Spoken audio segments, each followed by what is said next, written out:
اللہ جا احسان جہ دنو رمضان، اللہ جا احسان جہ دنو رمضان، برکت رمضان برکت رمضان۔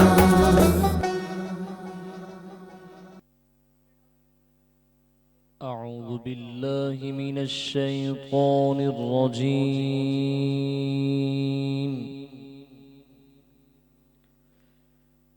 بسم الله الرحمن الرحيم،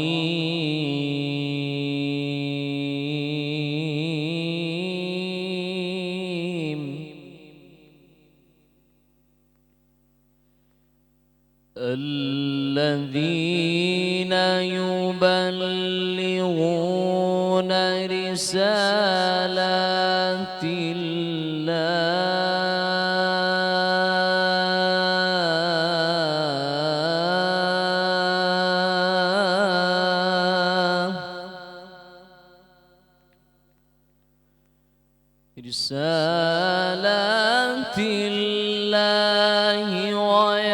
ويخشونه ولا يخشون أحدا إلا الله،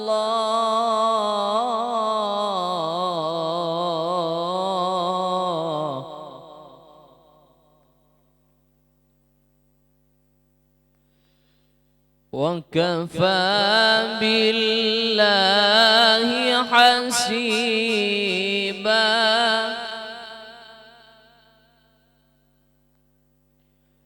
ما كان محمد أبا أحد من رجالكم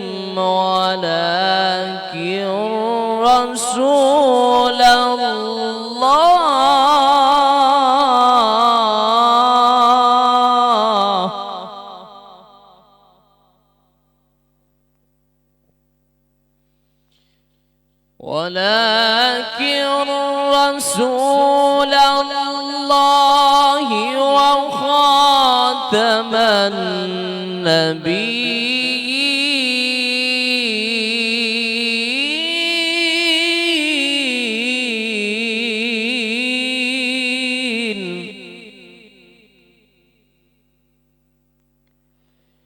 وكان الله بكل شيء عليما،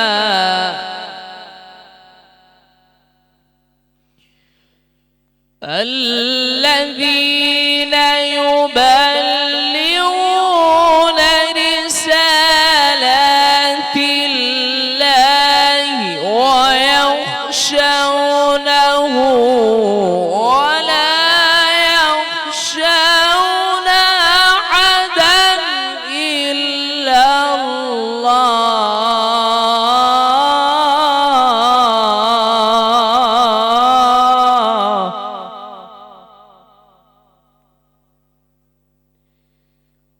وكفى بالله حسيبا، ما كان محمد أبا أحد من رجالكم ولكن رسول الله،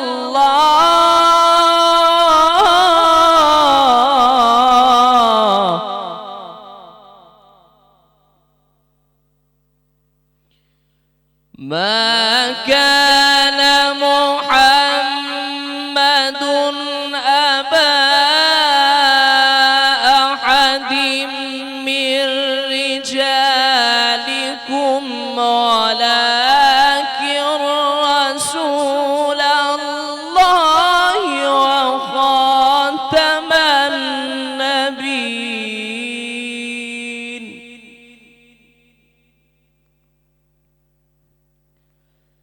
وكان الله والله بكل شيء عليما.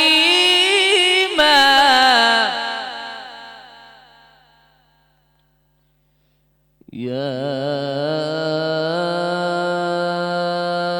أيها الذين آمنوا اذكروا الله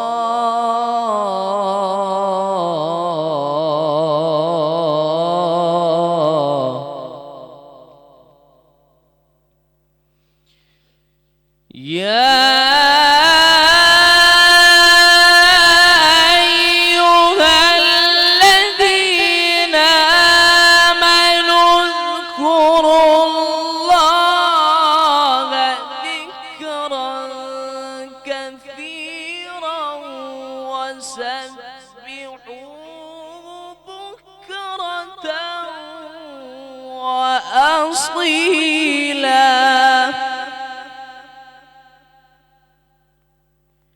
وسبحوه بكرة وأصيلا.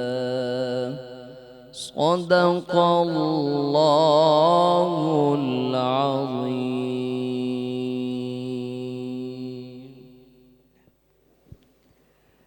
बिस्मिल्लाहिर्रहमानिर्रहीम. शुरू अल्लाह जे नाले सां, हुन पाक परवरदिगार जे नाले सां जेको घणो महिरबान ऐं निहायत रहम करण वारो आहे. तमाम लिसनर नाज़रीन खे, हिते मौजूद तमाम हाज़रीन खे महविश कुरैशी तरफ़ां अस्सलाम वालेकुम. नाज़रीन, अल्हम्दुलिल्लाह हिकु ॿियो रोज़ो अल्हम्दुलिल्लाह ऐं तव्हांजो ऐं असांजो साथ माशाअल्लाह सां अल्हम्दुलिल्लाह उहो ई बरक़रार आहे. ट्रांसमिशन में जेको आगाज़ थियो आहे, ट्रांसमिशन में तिलावत क़ुरान पाक सां आगाज़ थियो आहे, जंहिंमें आवाज़ हुई जनाब कारी हाफ़िज़ सुहेल मारफ़ी साहब जी. ट्रांसमिशन में असां सां गॾु तशरीफ़ रखनि था जनाब अल्लामा मोहम्मद आबिद रिज़वी साहब. जनाब पाण इस्लामिक स्कॉलर आहिनि. थोरी ही देर में दीन जी रोशनी में तव्हां ऐं मां हिननि जे लफ़्ज़नि में खोड़ कुझु सिखंदासीं, खोड़ कुझु सम्झंदासीं. ट्रांसमिशन में असां सां गॾु तशरीफ़ रखनि था अॼोकी ट्रांसमिशन जा ख़ुसूसी महिमान नसीर गोपांग साहब आहिनि, जेके असां गॾु तशरीफ़ रखनि था. जनाब जो तालुक़ जर्नलिज़म सां आहे. गॾोगॾु पाण सिंध लिटरेचर फेस्टिवल जा फाउंडर आहिनि ऐं एंकर पर्सन बि आहिनि ऐं न्यूज़ डिपार्टमेंट में काफ़ियुनि जॻहियुनि ते पाण हेड ऑफ डिपार्टमेंट बि रहिया आहिनि. असां सां गॾु ट्रांसमिशन में जेके आवाज़ूं तशरीफ़ फरमा आहिनि, हिन वक़्तु सभिनी खां पहिरीं असां सां गॾु जेका आवाज़ मौजूदु आहे, जेका हमेशह असांजी ट्रांसमिशन में असां सां गॾु हूंदी आहे, जनाब अब्दुल बासित राना साहब आहिनि, जेके असां सां गॾु तशरीफ़ फरमा आहिनि. ट्रांसमिशन में कुझु ॿियनि आवाज़ुनि जो बि साथ आहे, असां गॾु तशरीफ़ रखनि थियूं मोहतरमा अलीज़ा नूर साहब आहिनि, जेके तशरीफ़ रखनि थियूं. न सिर्फ़ु मोहतरमा जो आवाज़ ख़ूबसूरत आहे, पर माशाअल्लाह सां डफ प्ले करण जो बि महारत पाण रखनि थियूं. असां सां गॾु ट्रांसमिशन में हिकु ॿी आवाज़ तशरीफ़ फरमा आहे, मोहतरमा इकरा कंवल साहिबा आहिनि, जेके असां गॾु तशरीफ़ फरमा आहिनि. थोरी ही देर में तमामु साथियुनि जो आवाज़ पंहिंजी ट्रांसमिशन में रखंदासीं. ट्रांसमिशन में स्पॉन्सर्स जो बि साथ आहे. हिन ट्रांसमिशन खे स्पॉन्सर कयो आहे डालडा कुकिंग ऑयल ऐं डालडा बनास्पति, जहां मामता वहाँ डालडा. डालडा उहो ब्रांड आहे जेको गुज़िरियल 80 सालनि खां असांजी तमामु मदर्स जे दिलि ते राज करे रहियो आहे ऐं डालडा इंटरनेशनल टेक्नोलॉजी ऐं महारत सां हेल्दी कुकिंग सोल्यूशन असांजे घरनि ताईं पहुचाए रहियो आहे, ताकी असांजे खाधनि जी ग़िज़ाइत बरक़रार रहे. ट्रांसमिशन खे स्पॉन्सर कयो आहे Young's food chicken mayonnaise spread. ही उहो स्प्रेड आहे जेको असांजे ॿारनि जी अक्सर असांजे ॿारनि जी डिमांड हूंदी आहे. ही उहो चिकन स्प्रेड आहे जेको असांजे ॿारनि जे लाइ न सिर्फ़ु टेस्टफुल हूंदो आहे, पर हेल्दी बि साबित थींदो आहे. ट्रांसमिशन खे स्पॉन्सर कयो आहे सनराइज फोर्टिफाइड आटा. ही उहो चक्की जो अटो आहे जेको प्योर चक्की जो अटो आहे, जंहिंजे करे असांखे भरपूर ताक़त ऐं ग़िज़ाइत मिलंदी आहे.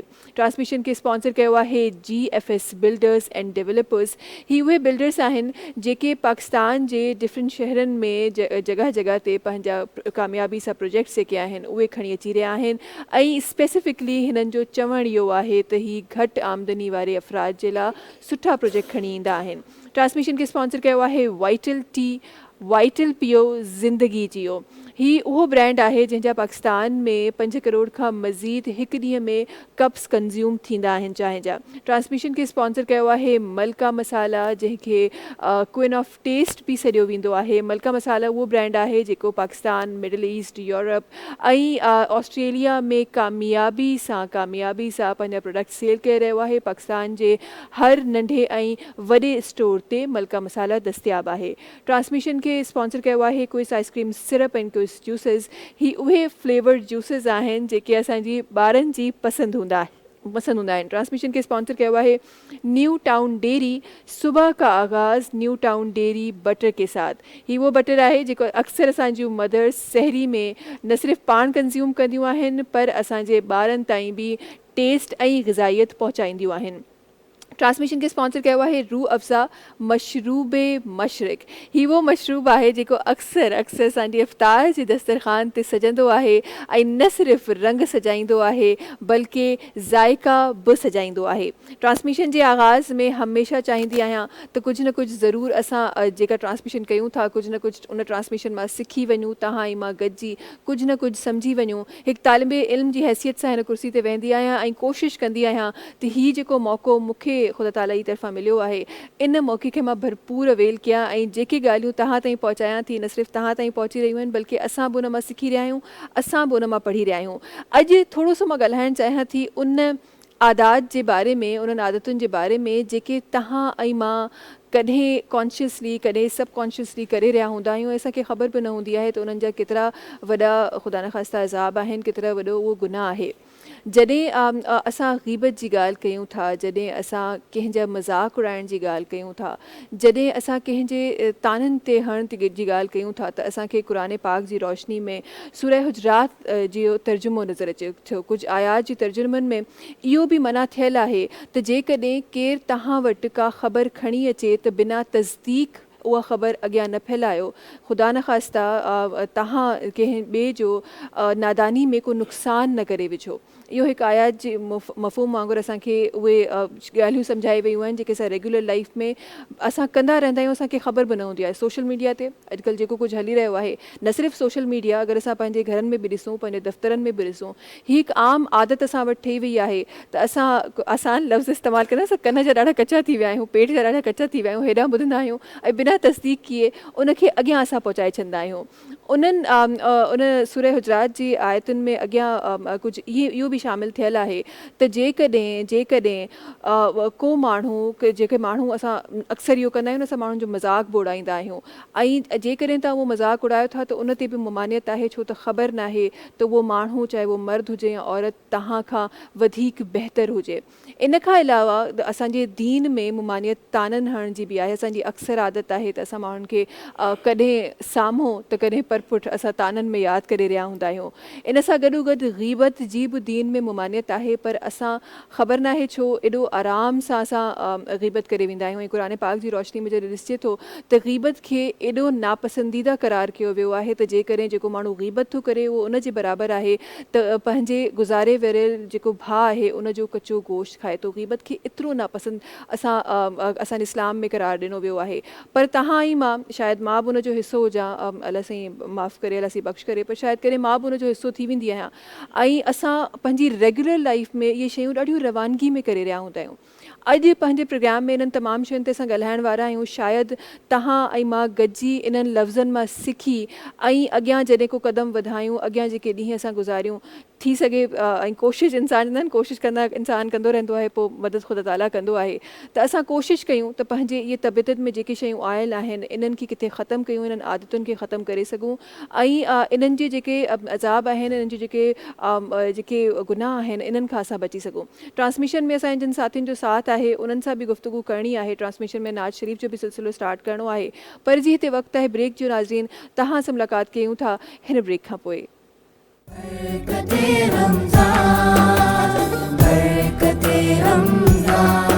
अल्लाह जा एहसान जंहिं ॾिनो रमज़ान, अल्लाह जा एहसान जंहिं ॾिनो रमज़ान, बरकते रमज़ान, बरकते रमज़ान।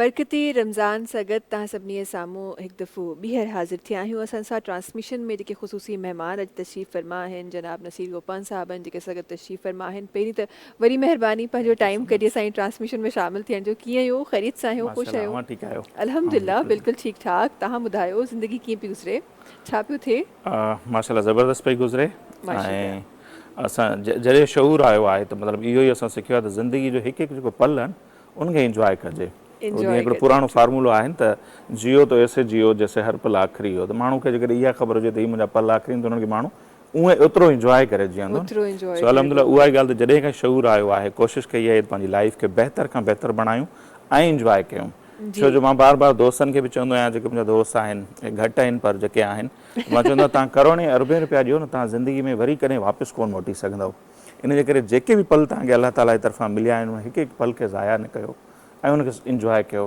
किथे इहो अरमान न रहिजी वञे त काश आऊं हीअं कयां माण्हू चवंदा आहिनि न त उन जे करे मुंहिंजी लाइफ जो फ़लसफ़ो इहो रहियो आहे त हिकु हिकु पल ऐं पलनि में बि उहे पल जंहिंमें अव्हां हींअर साह पिया खणो मिसाल आऊं जंहिं टाइम घरां निकितसि उहो माज़ी जो किसो थी वियो हिन खां पोइ मूंखे छा करिणो आहे जेको प्रोग्राम करिणो आहे उहो अञा आयो कोन्हे असांजे माण्हुनि जी वॾे में वॾी जेका ग़लती या ख़ामी इहा हूंदी आहे त जेको गुज़री वियल वक़्तु हूंदो आहे माज़ी उन ते रोई पंहिंजो वक़्तु बि ज़ाया कंदा आहियूं एनर्जी बि ज़ाया कंदा आहियूं पछतावा हिकिड़ो अजीब क़िस्म जो ऐं उहो वक़्तु जेको अञा आयो कोन्हे फ्यूचर जंहिंखे पाण चवंदा आहियूं घणो फोकस हूंदो आहे हुन ते मूंखे हीअं करिणो आहे भई उहो आयो कोन्हे हिकिड़ो गुज़री वियो आहे तव्हां ॿिन्ही ते सोचे करे जेको हाल आहे जंहिंमें पाण हींअर साह खणूं था पिया उनखे तव्हां इंजॉय न करे सघंदा आहियो मुंहिंजी ज़िंदगी जो मोटिव डे वन खां माना जॾहिं खां शऊर आयो आहे मां चवंदा आहिनि इहो ई हूंदो आहे त उहे पल जंहिंमें पाण हींअर ॻाल्हायूं था वेठा मुंहिंजे लाइ हिन जी अहमियत आहे जेको मूंखे हिन खां पोइ करिणो आहे उहो पोइ जी ॻाल्हि आहे जेको गुज़री वियो उहो गुज़री वियो मतिलबु ॾिसो छो त नसीर ईअं ई आहे न त जेको गुज़री वियो तव्हां हुनखे तब्दील नथा करे सघो जेको अचिणो आहे उनखे तब्दील करण जो तव्हां वटि इख़्तियार कोन्हे तव्हां वटि सिर्फ़ु हे पल आहे सो हीअ आहे जंहिंजा तव्हां पाण मालिक आहियो ऐं जंहिंखे तव्हां पाण पंहिंजे मर्ज़ सां उन तरीक़े सां तव्हां हलाए रहिया आहियो त हिन पल में रहो ॿियो तव्हां दोस्तनि जी ॻाल्हि की तव्हांजो ॾाढा घटि आहिनि पर जेके आहिनि उन ते मूंखे हिकु लफ़्ज़ किथे मूं पढ़िया मूंखे यादि आया ऐं I really want to repeat those words त तव्हां वटि बजाए इन जे जो खोड़ सारा दोस्त हुजनि को हिकु दोस्त बि तव्हांजो मुख़लिस दोस्त आहे न उहे हज़ारनि कूड़नि दोस्तनि खां वधीक बहितर आहे त इहो ॾाढी ख़ूबसूरत ॻाल्हि आहे त असां वटि जेके दोस्त आहिनि उहे ॾाढा ख़ूबसूरत आहिनि बेशक घटि हूंदा पर ॾाढो ख़ूबसूरत आहिनि अच्छा नसीर सभिनी खां पहिरीं त मसरूफ़ियात मूंखे ॿुधायो रमज़ान शरीफ़ जी कीअं रहंदी आहे छा स्केड्यूल हूंदो आहे असां टाइमिंग्स चेंज थींदे हर जॻह ते नज़र ईंदी आहे हिकु जर्नलिस्ट जे लाइ कीअं टाइमिंग चेंज थींदी आहे रमज़ान शरीफ़ असां शुरू खां वठी हिकिड़ी फैमिली खे बि शिकायत रही आहे ॿियनि खे त अर्ली राइज़र कॾहिं न रहिया आहियूं ऐं न रुॻो आऊं पर इहा अलाए छो साफ़िन खे पिट लफ़्ज़ न चवणु खपे पर हूंदी आहे त अर्ली राइज़र न आहियूं पर हिन में ज़ाहिर आहे मां सुबुह जो सवेर उथो था ऐं उनखां पोइ मूंखे निंड कोन ईंदी आहे त मुंहिंजी माना बेस्ट हॉबी जेका चइजो आहे बुक रीडिंग आहे ऐं मां घर वारनि खे बि चवंदो आहियां त मुंहिंजे लाइ माना जेके वरी हूंदो आहे न सभ खां हिकिड़ा बेस्ट मोमेंट उहा हूंदी आहे जॾहिं मां तनहा हुजां घर में को बि न हुजे न जेॾो सुबुह जो टाइम हाणे माण्हू उथे थो न जल्दी हू न उथंदा आहिनि कहिड़ो हिकिड़ो सुकून हूंदो आहे पोइ मुंहिंजो इहो हूंदो आहे त पोइ वरी जेसि ताईं माना स्कूल जी टाइमिंग थिए वञी ॿारनि जी किताब पढ़बा या पंहिंजी पसंदि जी मूवीज़ ॾिसबियूं या वेही इहा प्लानिंग कबी त हाणे मूंखे करिणो छा आहे सो ही महीनो ॾाढो सुठो गुज़रंदो आहे मुंहिंजे लाइ नौजवान क्रिकेट बि खेॾंदा आहिनि हर कंहिंजी अच्छा तव्हांखे हिकिड़ी मज़े जी ॻाल्हि ॿुधायां मे बि मुंहिंजे प्रोग्राम खां हटी करे हुजे मां मज़हबी ॻाल्हियूं त करणु कोन आयो आहियां मां हिकु ॿिनि दुकाननि ते जंहिं एरिया में रहां थो उते लूडो वठण हुअसि मूंखे कोन मिलियो मतिलबु हीअ उनजी बि सीज़न पयल माण्हू घरनि में पंहिंजे पाण खे इंगेज करणु इंडोर गेम्स जेके आहिनि उहे बि जाम थियनि थियूं मज़हबी इबादत बि थिए थी सुठी ॻाल्हि आहे पर जिस्मानी एक्टिविटीज़ बि ज़रूरी आहिनि उहे हर उहो पल उहा शइ जंहिं मां ॿिए कंहिंखे नुक़सानु न पहुचे उहा शइ ज़रूरु करणु खपे इहो मुंहिंजो हूंदो आहे त मां उहा ज़रूरु कंदो आहियां ॿिए खे नुक़सानु न थिए ऐं मूंखे जेकॾहिं उन मां हैप्पीनेस ख़ुशी मिले थी त मां उहा ज़रूरु कंदो आहियां मुंहिंजे लाइ बेस्ट हूंदो आहे किताब पढ़णु ट्रेवलिंग जो मूंखे डे वन खां तमामु घणो शौक़ु रहियो आहे जॾहिं मूंखे ॿिनि ॾींहंनि जी मोकल मिले त मां निकिरी वेंदुसि यादि कॾहिं कॾहिं हूंदो आहे त निकिरी वेंदो आहियां उतां वञी ॿुधाईंदो आहियां भई मां निकिरी वियो आहियां अच्छा मक़सदु छा रहंदो आहे नसीर ट्रैवलिंग जो छा अॻियां मतिलबु एक्सप्लोर शयूं करणियूं आहिनि पढ़णो आहे माण्हुनि खे सेखारिणो आहे पाण सिखणो आहे मक़सदु छा रहंदो आहे ट्रैवलिंग किताब जीअं मां चयो न हू चवंदो तव्हां 10 किताब या 100 किताब पढ़ो पर जेकॾहिं मां हिकिड़ो ट्रैवल कयो था न ओतिरो तव्हांखे मुतालो उन हिकिड़े ट्रैवल मिसाल हाणे असां जून में वियासीं लास्ट माना हाणे त थी वियो मुज़फ़राबाद आज़ाद कश्मीर ताईं हिन दफ़े असां प्लान इहो ठाहियो 3 दोस्त बसि गॾु निकितासीं गाॾी में ऐं बाय रोड वेंदासीं राति रहीम यार खान में रहियासीं देन 2 ॾींहं मुल्तान में 3 ॾींहं लाहौर में ऐं लाहौर जो सन्हड़ियूं घिटियूं जंहिं लाइ असां पढ़ियो कंहिं ज़माने में त माना 2 माण्हू क्रॉस कोन था करे सघनि। लाहौर कंहिं ज़माने में न जीअं कराची हो न, कराची जेको पाण चवंदा आहिनि खारा दर मीठा दर, भई इहे दर छाजा आहिनि। हिकिड़ो दर खुलंदो हो कराची शहर जो, माना मलीर नदी ॾान उहो मिठो पाणी जी नदी हूंदी, उहो मिठो दर हूंदो हो, ऐं हिकिड़ो खुलंदो हो समुंड वारे पासे, उहो खारा दर हूंदो हो। कराची जो क़दीम ज़माने में हिकिड़ो कोट ॾिनल हूंदो हो, माना किलो फसील जंहिंखे उर्दू में चओ, उन जे अंदरि ई शहर आहिनि। दुनिया जा जेके बि वॾा शहर आहिनि, ईअं लाहौर जे लाइ बि मां ॿुधो हूंदो दिल्ली गेट मशहूरु आहे, मोची गेट आहे, भाटी गेट आहे, त लाहौर खे 9 दर हुआ। सो असां जेके हींअर सलामत हुआ 3 ॾींहं रहण जो सिर्फ़ु मक़सदु इहो उहा हिकु हिकु शइ एक्सप्लोर कजे वञे न, उहा पाण आर्कियोलॉजी सां मूंखे तमामु घणो चाह आहे। सो इहे सभु शयूं सिख मुज़फ़राबाद ते वियासीं। हाणे जंहिंखे असां चऊं था न नीलम झेलम प्रोजेक्ट आहे, या जेके नीलम झेलम नदी, इहा कंहिं दौर में दौरे क़दीम में हिनखे किशन गंगा नदी चवंदा हुआ, त हिन जी हिस्ट्री छा आहे। सो मूंखे इहे शयूं ॾिसण जो, वरी उते वियासीं त परियां इंडिया जी बॉर्डर हुई, उहो पंहिंजो झंडो पिया चाढ़नि, हेॾां असां बीठा हुआसीं, त ॾाढो बड़ो मज़ो पियो लॻे। 3 ॾींहं वञी असां मुज़फ़राबाद में स्टे कयो, नयूं शयूं एक्सप्लोर कजनि, लाइफ मुख़्तसर आहे, घुमो बिल्कुलु। हिकु तरह सां इहो एक्सपीरियंस एजुकेशन हासिल करण जो आहे, इल्मु हासिल करण जो आहे। ऐं जॾहिं असां इल्म जी ॻाल्हि कयूं था त असांजो मज़हब बि असांखे इहो ई सेखारे थो त तव्हां इल्मु हासिल कयो, चाहे त उनजे लाइ तव्हांखे केतिरो बि वॾो सफ़र करिणो पए। सो हीउ सफ़र हिकु तरह सां हिकु इल्मु हासिल करण वारो सफ़र आहे। मज़ीद खोड़ सारियूं ॻाल्हियूं असांखे नसीर साहिब सां करणियूं आहिनि, पर छो त असां सां गॾु ख़ूबसूरत आवाज़ूं बि साथ आहिनि। नसीर साहिब, छा ई ख़्यालु आहे त नाज़ शरीफ़ जो सिलसिलो पंहिंजी ट्रांसमिशन में रखूं, ऐं शुरूआति हमेशह वांगुरु जनाब अब्दुल बासित राना साहिब सां गॾु तशरीफ़ फरमायो, उन्हनि खे गुज़ारिश आहे त पंहिंजी आवाज़ ट्रांसमिशन में रखनि। तिलावत भी शुरू में कई, उन हिकिड़ो रूहानी सुकून ॾिनो, माशाअल्लाह ज़बरदस्त। साईं भी बैठे हैं, अल्लामा साहब भी बैठे हैं, इमाम हुसैन अलैहिस्सलाम की बारगाह में माशाअल्लाह शायर पेश करूंगा। जान मांगो मैं दिल नहीं दूंगा, जान मांगो मैं दिल नहीं दूंगा, अरे दिल ठिकाना मेरे हुसैन का है हर ज़माना मेरे हुसैन का है, हुसैन का है हर ज़माना मेरे हुसैन का है, जिसकी खातिर ये कायनात बनी, जिसकी खातिर ये कायनात बनी, अरे ऐसा नाना मेरे हुसैन का है हर ज़माना मेरे हुसैन का है। और क्या कमाल शेर समाज फरमाए कि जिस जगह हुर बनाए जाते हैं, जिस जगह हुर बनाए जाते हैं, अरे कारखाना मेरे हुसैन का है हर ज़माना मेरे हुसैन का है। और ये जो कुछ भी ज़मीन से उगता है, ये जो कुछ भी ज़मीन से उगता है, अरे दाना दाना मेरे हुसैन का है हर ज़माना मेरे हुसैन का है।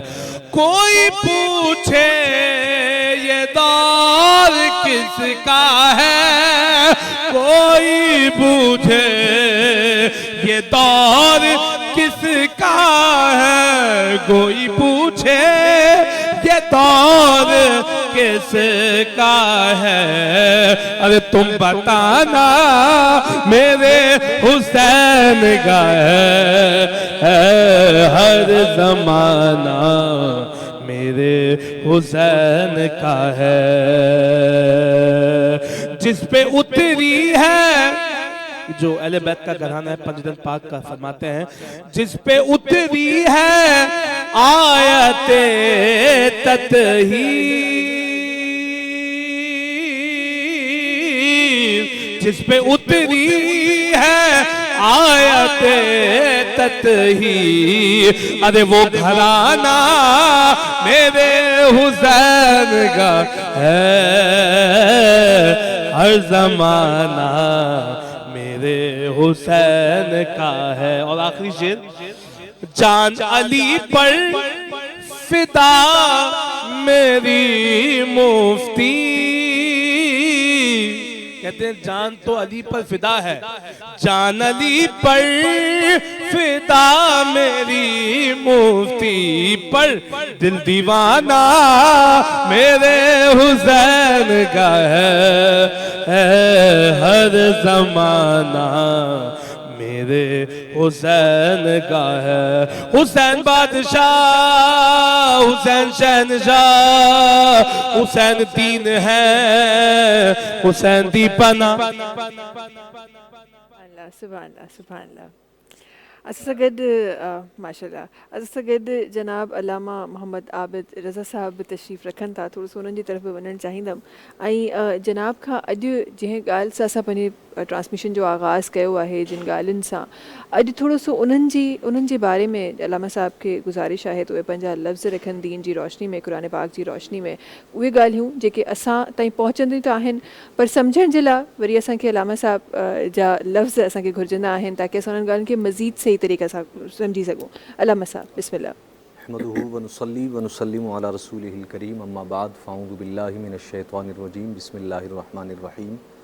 क़ाल अल्लाहु तआला फ़िल क़ुरआनिल मजीद वल फ़ुरक़ानिल हमीद, या अय्युहल्लज़ीना आमनु इज्तनिबू कसीरम मिनज़-ज़न्नि इन्न बअदज़-ज़न्नि इस्मुन फ़ला तजस्ससू वला यग़्तब बअदुकुम बअदन अहदा, आमन्तु बिल्लाहि सदक़ल्लाहुल अज़ीम व सदक़ रसूलुहुन नबियुल करीमुल अमीनुर रऊफ़ुर रहीम।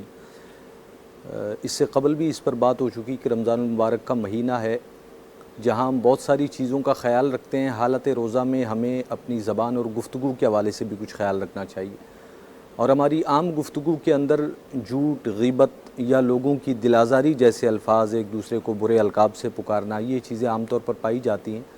तो इस हवाले से कुरान करीम फ़ुरक़ान हमीद की वाज़ेह आया मुबारका है जिसके अंदर अल्लाह रब्बुल इज़्ज़त ने इरशाद फरमाया, या अय्युहल्लज़ीना आमनू, ऐ ईमान वालो, इज्तनिबू कसीरम मिनज़्ज़न्न, बहुत ज़्यादा गुमान करने से बचो, कसरत से गुमान ना करो लोगों के बारे में, इसलिए कि बहुत ज़्यादा जब गुमान पालता है बंदा तो फिर बदगुमानी का शिकार हो जाता है।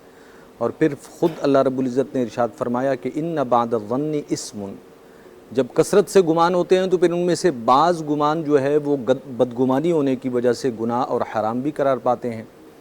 और उससे आगे एक बात इरशाद फरमाई, फ़ला तजस्ससू, एक दूसरे की जासूसी भी ना करो। किसी का अगर ऐब ज़ाहिर नहीं है, अगर ज़ाहिर हो तब भी पर्दा पोशी का हुक्म है, अगर ज़ाहिर नहीं है तो उसकी टों में लगकर उसके अंदर से कोई ऐब ही तलाश कर उसकी बुराई करनी है। फरमाया फ़ला तजस्ससू, एक दूसरे की जासूसी ना करो, वला यग़्तब बअदुकुम बअदन अहदा, और एक दूसरे की ग़ीबत भी ना करो। अब ये दो तीन चीज़ें हैं जिनसे कुरान करीम फ़ुरक़ान हमीद ने एक मुसलमान को आम रूटीनी ज़िंदगी के अंदर भी मुस्लिम मुआशरे में मना किया है। एक तो यह है कि एक दूसरे की जासूसी ना करें, बदगुमानी ना करें और एक दूसरे की ग़ीबत ना करें। लेकिन हमारे यहाँ ये तीनों बातें कसरत से पाई जाती हैं। बिल्कुल ऐसे ही है। बदगुमानी किसी शख्स को किसी भी हाल में देखकर, बल्कि उस बेचारे के वहमो गुमान में भी नहीं होता, हम उसके लिए जो है जज बनकर कुछ ना कुछ एक गुमान करके फ़ैसला भी सुना देते हैं कि आज ये बंदा ऐसा है, और फिर उसके बाद जाकर हम लोगों में बैठकर उसकी ग़ीबतें और उसकी बुराइयाँ करते हैं। इसी तरह लोगों की जासूसी करना है। एक बंदे में 100 खूबियाँ होंगी, उसकी 100 खूबियों को एक तरफ रख कर कोशिश की जाएगी कि इसके अंदर से कोई ना कोई खामी और बुराई निकाल कर उसी को लोगों के सामने उजागर करके इसकी इज़्ज़त नफ्स को मजरूह कर दिया जाए। और ग़ीबत की जहाँ तक बात है तो ग़ीबत शरीयत मुतहरा ने इसके मुताल्लिक बहुत सख्त हुक्म दिया है, इसे गुनाह और हराम करार दे दिया गया है। इसी आया मुबारका के अंदर आगे अल्लाह रब्बुल इज़्ज़त का फरमान है, अयुहिब्बु अहदुकुम अन याकुला लहमा अखीहि मैतन, यानी ग़ीबत की मिसाल की ये कितनी बुरी चीज़ है। फरमाया कि क्या तुम में से कोई शख्स ये बात पसंद करता है कि वो अपने मुर्दा भाई का गोश्त खाए। फरमाया फ़करिहतुमू, यकीनन तुम इस बात को पसंद नहीं करते, इससे कराहत महसूस करते हो। तो जिस तरह तुम उस फ़ेल बद से कराहत महसूस करते हो, इस चीज़ को भी अल्लाह ने तुम पर वैसे ही हराम किया है जिस तरह कि वो अमल तुम पर हराम है। तो ग़ीबत, चुगली या झूठ आम ज़िंदगी में भी मना है, लेकिन हालत रोज़ा में बिलखुसूस। جی بالکل. آقا دو عالم صلی اللہ علیہ وسلم کا ایک فرمان ہے صلی اللہ علیہ کہ من لم يدعو قول الزور والعمل به فليس للہ حاجۃ ان يدع طعمه وشربہ. اگر کوئی شخص روزہ رکھ کر خلاف شرع بات اور بری باتوں کو نہیں چھوڑتا، جھوٹ، غیبت، چغلی اور اس سے ملتے جلتے جتنے خلاف شرع باتیں ہیں، فرمایا کہ پھر اللہ کو اس کے فقط بھوکے پیاسے رہنے کی کوئی حاجت نہیں ہے. اللہ تو ان اعمال کے ذریعے بندوں کو مطیع و فرمانبردار بنانا چاہتا ہے. اگر اطاعت نہیں ہے، فقط خود کو بھوکا پیاسا رکھ کر بیٹھا ہوا ہے، تو اللہ تو اعمال سے بے نیاز ہے، اسے ایسے کسی عمل کی ضرورت نہیں ہے، بلکہ وہ چاہتا ہے کہ بندے اس کی اطاعت کریں. اگر اطاعت کے ساتھ عمل ہو تو پھر ثواب بھی ہے اور اللہ کی رضا بھی ہے. اگر اطاعت نہیں ہے تو پھر فقط اپنی جان کو مشقت میں ڈالنا ہے، اس کا اجر و صلہ پھر وہ نہیں ملے گا. بالکل. اور میں ہمیشہ علامہ صاحب اس بات پہ میں کافی بار اس بات کو ریپیٹ بھی کرتی ہوں کہ ہم کہتے ہیں نا کہ ہم اگر کسی کو ہم رمضان المبارک میں پابندی کے ساتھ روزے رکھتے ہوئے، نماز قرآن پاک کی تلاوت کرتے ہوئے ہم دیکھتے ہیں، تو ہمارے اندر یہ بھی عادت ہے کہ ہم اس کو بھی پھر ٹوکنے لگتے ہیں کہ سارا سال تو کیا نہیں. اکثر ہم لوگ اس طرح کرنے لگتے ہیں. لیکن مجھے ایسا لگتا ہے کہ کوئی اگر شروعات بھی کر رہا ہے نا، چاہے وہ ایک وقت کی گناہ کر رہا ہو، اگر وہ شروعات بھی کر رہا ہے تو اگر اس کی نیت بہت نیت پکی ہوگی اور اس کی نیت صاف ہے اس شروعات کے لیے، تو اللہ تعالیٰ پھر خود ہی ان کو ہدایت دیتا ہے اور پھر وہ ساروں سال اسی عبادت میں گزار رہے ہوتے ہیں. ساروں سال وہ یہ سارے کام جو ہمیں گناہ قرار دیے گئے ہیں، جو حرام قرار دیے گئے ہیں، اس سے ہم ساروں سال آٹومیٹکلی دور ہونا شروع ہو جاتے ہیں. آپ شروع تو ہونے دیں. اساں وٹ سبنی کا وڈو مسئلو یہ ہے تو اساں پان سوچے بھی وٹھوں نا تو معاشرو کے طریقے سے اساں تے اوے گالیوں، اوے الفاظ اساں تے اوے ٹوکوں اساں تے کندو آئے جو اساں معاشرے کا ٹرڈی انہن شیون کا بھڈی ویندا آहियूं. ان जे लाभ असां वटि जॻह जॻह ते दीन ते काफ़ी सारा हुकुम आहिनि जेके आयल आहिनि, उन जे बारे में मज़ीद असां ॻाल्हाईंदासीं. पर असां सां गॾु नसीर साहब बि तशरीफ़ फरमा आहिनि ऐं ब्रेक जो बि वक़्तु आहे. नाज़रीन, ब्रेक जी तरफ़ हलूं था. वापसि अची पंहिंजी इन्हनि गुफ़्तगू खे ऐं पंहिंजी इन्हनि ॻाल्हियुनि खे, पंहिंजी कचहरी खे ईअं ई कंटिन्यू कंदासीं. वक़्तु थियो आहे ब्रेक जो. तव्हां सां मुलाक़ात कयूं था ब्रेक खां पोइ.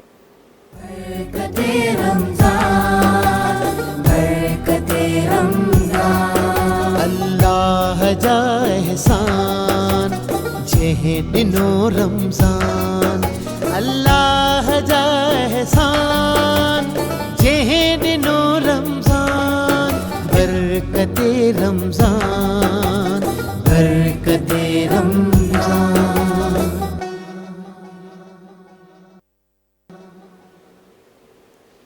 बरकत रमज़ान सगत तव्हां सभिनी साम्हूं हिकु दफ़ो ॿीहर हाज़िर. ट्रांसमिशन ॾाढी ख़ूबसूरती सां हली रही आहे. ट्रांसमिशन में असांजा ख़ुसूसी महिमान तशरीफ़ रखनि था. नसीर गोपांक आहिनि जेके सगत तशरीफ़ रखनि था. तव्हांजी तरफ़ अचणु चाहींदमि. ऐं असां ज़िंदगी में खोड़ कुझु कंदा आहियूं नसीर. खोड़ कुझु असां अचीव कंदा आहियूं, खोड़ कुझु असां लूज़ बि कंदा आहियूं. ज़िंदगी जा उहे मौक़ा जेके अॼु तव्हां सोचींदा हुजो त शायदि मां उहे अवेल करे छॾियां हा त ॾाढो सुठो हुजे. या कॾहिं कॾहिं ईअं हूंदो आहे त तव्हां कुझु चाहींदा आहियो पर नसीब में कुझु ॿियो लिखियलु हूंदो आहे. अहिड़ा के मौक़े ज़िंदगी में अहिड़ा मौक़े खोड़ आया, पर उहा ई ॻाल्हि त जेको किताबनि मूंखे हींअर ताईं लाइफ में सेखारियो आहे त मूंखे कॾहिं बि उहो पछताव न रहियो आहे. मां चवंदो आहियां जेको मूंखे मिलियो उहो मुंहिंजो नसीबु हो, जेको मूंखे न मिलियो उहो मुंहिंजे नसीब जो हिसो कॾहिं हो ई कोन. पोइ उन ते सोचे करे मां उहा ई ॻाल्हि आहे त परेशान छो थियां. उहो ई आहे न त मौला अली जो बि कौल आहे त वक़्त खां अॻु न ऐं तक़दीर खां घणो न. जेको तव्हांजी तक़दीर में हूंदो उहो तव्हांखे ज़रूरु मिलंदो ऐं उहो तॾहिं मिलंदो जॾहिं उनजो वक़्तु मुक़ररु हूंदो. पर जीअं त इंसानु ॾाढो बेसब्रो थिए थो. कुदरत मुंहिंजे लाइ का शइ थी सघे लिखी हूंदी 5 सालनि खां पोइ, पर मां चाहींदुसि उहा मूंखे अॼु मिले कोन मिलंदी ऐं न मिलंदी. उनजो नतीजो छा निकिरंदो त मां पंहिंजे पाण खे परेशान कंदुसि. इन करे मूं सदाईं शयूं छॾियूं आहिनि. रब्बा रहीम आहे जेको बि आहे मुंहिंजो नसीबु हूंदो उहो दुनिया जी का ताक़त मूंखे खसे कोन थी सघे, मूंखे मिलंदो. पोइ उनजे लाइ माण्हू खे सबर करणु खपे. हूंदो ॾाढो ॾुखियो आहे, चवण में बि ॾाढो सवलो आहे, पर उहो माण्हू ॻाल्हि उहा ई आहे न तव्हांजे हथ वस कोन्हनि कुझु शयूं, घणियूं शयूं. बल्कि तव्हांजो कमु आहे स्ट्रगल करणु, उन खां पोइ तव्हां छॾे ॾियो मथे ते जेको रब आहे. जेकॾहिं उहो तव्हांजे नसीब में आहे, सम्झे थो, तूं तव्हां सां कॾहिं बि. ऐं मां दोस्तनि खे बार बार इहा ॻाल्हि चवंदो आहियां त हू जेका ज़ात आहे उहा कॾहिं कंहिंसां नाइंसाफ़ी करे ईअं थी कोन थो सघे. ऐं मां दोस्तनि खे बार बार इहो बि चवंदो आहियां त मिसाल ॾिसो न त अलाह ताला डेल कारंगी हिकिड़ो आहे साइकाटिस्ट, उन किताब बि मिलंदा आहिनि न, मायूस होना छोड़ दें, इहे मुंहिंजी चोपड़ियूं वठणु किताब पढ़णु. उनजी ॾाढी ज़बरदस्त कोटेशन हुई त हिकु अलाह ताला हिकिड़े माण्हू में एॾी एनर्जी रखे थो जो वाशिंगटन DC जहिड़ो या बीजिंग जहिड़ो, कराची जहिड़ो वॾो शहर हिकिड़ो माण्हू ठाहे सघे थो. ऐं अलाह ताला हिकिड़े माण्हू में एॾी पावर बि रखी आहे जो हू एॾे वॾे शहर खे तबाह बि करे सघे थो जन ये बम बेशक, एटम बम ॿियो टियों ठाहियो बेशक, त इट्स बेशक। डिपेंड अपॉन यू कि तव्हां पंहिंजे हुन माइंड खे यूज़ कीअं था कयो कीअं था मिसाल कयो, मुंहिंजो सही। मथो आहे साईं जो आहे हिन जो आहे न बाज़ारि हुन जी साइज़ केतिरी बि थी सघे थी पर इन जे अंदरि जंहिंखे दिमाग़ असीं चऊं मेदालो चऊं इहो साइंटिफिक प्रूफ थियल आहे त उनजी साइज़ सेम हूंदी आहे माना रब जेको आहे उहो कंहिंसां नाइंसाफ़ी कोन थो करे सघे थो वाह जी एॾो वाह, वॾो वाह शहर जी, ठाहे ॾाढी थो ख़ूबसूरत पोइ उनखे अलाह साईं एॾो दिमाग़ ॾिनो हूंदो मूंखे एतिरो ॾिनो अथसि नो हा, हाणे इहो असां ते तव्हां ते जेके ॾिसण उहे त उहे उनखे यूज़ कीअं था कयूं घणा माण्हू जेके पोइते रहिजी वेंदा आहिनि उहे रब खां शिकायत कंदा आहिनि कुझु दोस्तनि खां कंदा आहिनि फैमिली खां कंदा आहिनि मुंहिंजो सदाईं ते रहियो आहे त नो इहा शिकायत तव्हांखे पंहिंजे पाण खां पंहिंजे पाण सां इन दिमाग़ खे बिल्कुलु, तव्हां केतिरो यूटिलाइज़ बिल्कुलु। कयो ख़ासि तौर ते अॼु जेको हीउ दौरु आहे पाण जेको मोबाइल फ़ोन खयूं वेठा आहियूं अॼु बि मूंखे शिकायत इहा हूंदी आहे पंहिंजे दोस्तनि खां त उहे हिनखे यूज़ कंदा आहिनि नाइस पिक ताईं तस्वीर रखी अॻियां लिखियो नाइस पिक लाइक जो बटन ठाहे छॾ इमोजी मुख़्तलिफ़ ठाहे छॾिया जी। दुनिया हिनखे यूज़ करे अलाए किथे वञी पहुती किथे वञी पहुती न आहे, रुगो बिल्कुलु, अर्निंग पर बिल्कुलु। माण्हू खोड़ अहिड़ा नौजवान आहिनि जेके स्कॉलरशिप ते हलिया विया हाणे टाइम मूं वटि घटि आहे यूरोप में हींअर असांजो हिकिड़ो दोस्त वियो उते हुन ॿुधायो त जी। नंढड़ो मुल्क हो हिकिड़ो उते चूं वञी स्टेटस रखियो आकाश अंसारी असांजे वॾा शाइर आहिनि चूं लिखियो त मां हिन शहर में आयल आहियां जेकॾहिं कोई सिंधी हुजे त मूंसां राब्तो करे फेसबुक ते मूं वटि 4-5 मैसेज आया चई शाम जो पोइ वरी उन्हनि चयो त हिते अचे मूं वरी चइनी 5 ॾींहं उन पंहिंजे होटल में घुरायो हिकिड़े खां पुछियो बाबा तूं केरु आहीं चई साईं मां मेंघवाड़ आहियां किथां जो आहीं थरपारकर जो आहियां पोइ हिते कीअं पहुतईं चई मोबाइल कढी ॾेखारियईं चई साईं हितां स्कॉलरशिप हिते आई हुई मूं अप्लाई कयो ॿियो हिकिड़ो कंदकोट जो इन जो दर्ज़ी जो पुटु उहे जेके 6 जा 6 छोकिरा हुआ सभु हिकिड़ा सफ़ा हेठिएं तबिके जा नौजवान पर ही उहा शइ आहे न तव्हांखे यूज़ कीअं था कयो यूज़ कयो न सिर्फ़ु एजुकेशन जे लाइ माना स्कॉलरशिप जे लाइ अर्निंग जे लाइ केॾे ज़बरदस्त क़िस्म जा मौक़ा अची विया आहिनि अलाह करे असांजे माण्हुनि खे इहा ॻाल्हि सम्झ में अचे हिकिड़ो पंहिंजे नसीब ते राज़ी हुजो जेका तव्हांजो हिसो आहे तव्हांजो नसीब आहे मिलंदो ऐं ॿियो त तव्हां वरी वेट में बि न रहो इंतज़ार में बि न रहो तक़दीर चवंदा आहिनि उहो हिकिड़ी मूवी अथव मूवी ॾिसण जो मूंखे ॾाढो शौक़ु आहे मुंहिंजी मूवी हूंदी आहे न चए त मतिलबु तव्हां हुनजे इंतज़ार में आहियो थी सघे उहो तव्हांजे इंतज़ार में वेठो हुजे न कंहिंजो इंतज़ार बि न कयो स्ट्रगल तव्हां ज़रूरु कयो को रब ते छॾे ॾियो बाक़ी हाणे ईअं त कोन्हे असां चओ त स्ट्रगल का न करणी मां वेठो हूंदुसि ऐं केरु अची मुंहिंजे वात में गिरह विझंदो ईअं कोन थो थिए ऐं बिल्कुलु ऐं जीअं तव्हां चयो त तव्हांजे नसीब में जेको हूंदो आहे तव्हांखे मिलंदो आहे अक्सर असां सां इहो थींदो आहे त असांखे जेका शइ खपंदी आहे या सिफ़ारिश जो अंसर असांखे ॾाढो नज़र ईंदो आहे त उते बि मां किथे कुझु पढ़ियो पियो त मूंखे मिलियो त तव्हां हिकु दफ़ो पंहिंजी ॻाल्हि चओ हिकु दफ़ो ॿियो रिमाइंड करायो टियों दफ़ो सिर्फ़ु उन ॻाल्हि जे बारे में ज़िक्र कयो उन खां पोइ बि अगरि उहो माण्हू तव्हांजो कमु नथो करे त शायदि तव्हांजे नसीब में उहो सही न आहे पोइ तव्हां जेका गिला आहे जेका शिकवा आहे जेका गिड़गिड़ाइणो आहे पोइ पंहिंजे रब जे साम्हूं आहे इहो असांखे असांजो दीन बि असांखे इहो थो सेखारे त तव्हां सिर्फ़ु एतिरो असां वटि मसइलो इहो आहे त असांखे लॻंदो आहे त हीउ माण्हू सीट ते आहे हाणे असांजी ज़िंदगी हिनखे ई लिखणी आहे तौबा नूज़ बिल्ला असांखे उन ई सभु कुझु ॾियणो आहे उन ई सभु कुझु करिणो आहे हालांकि दीन तव्हांखे इन जी बिल्कुलु बरक्स तालीम ॾिए थो असां ख़बर न आहे छो माण्हुनि ते यकीन असांजो वधंदो थो वञे ऐं ख़ुदा ताला ते यकीन माज़रत सां मूंखे लफ़्ज़ इस्तेमालु करणा पिया त ख़ुदा ताला त किथे असां यकीन पोयां पचड़ींदा अचूं हालांकि घुरणु पहिरीं उन खां खपे हो त सिर्फ़ु ज़रिया आहिनि ॾियण वारो उहो ई रब जी ज़ात आहे जेका तव्हांखे ॾिए पई जेका तव्हांखे खाराए पई हलाए पई ॾियण वारी उहा ई रब जी ज़ात आहे नसीर हिकु ॻाल्हि जेका मां पंहिंजे ट्रांसमिशन में रखणु चाहियां थी त असां हमेशह स्पेसिफिकली असांजी फील्ड जा जेके जर्नलिज़म सां माण्हू रिलेटेड आहिनि एक्टिंग सां रिलेटेड आहिनि हर माण्हू जो पंहिंजो पंहिंजो ख़्यालु हूंदो आहे असांजे तमामु उन्हनि आर्टिस्टनि जे बारे में पर आर्टिस्टनि जो ख़्यालु छा आहे मां तव्हांजे लफ़्ज़नि में रखणु चाहियां थी हिकु जर्नलिस्ट जो ख़्यालु छा आहे मां तव्हांजे लफ़्ज़नि में रखणु चाहियां थी उहो सफ़र जंहिं सफ़र जे लाइ हर मुस्लमान जी दिलि घुरंदी आहे उहो सफ़र अल्हम्दुलिल्लाह अलाह साईं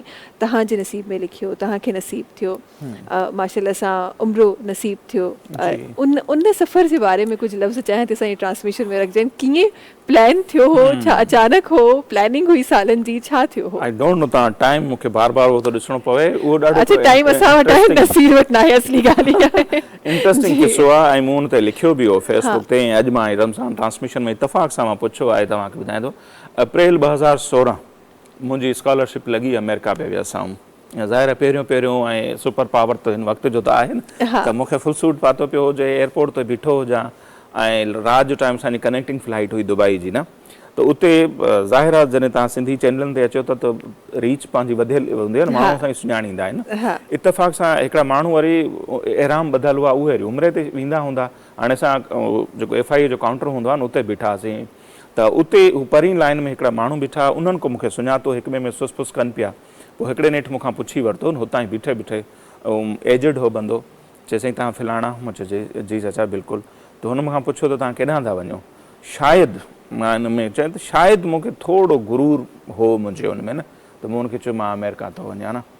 त हुनजो थोरो मोह ख़राबु थी वियो, जेका पंहिंजी ग़लती माण्हू खे मञणु खपे। मूंखे लॻे थो शायदि उन ते मुंहिंजो थोरो गुरूर चयो, तकबर चयो, उहो हो त माना अमेरिका थो वञा, मां कोॾो मोतबर आहियां।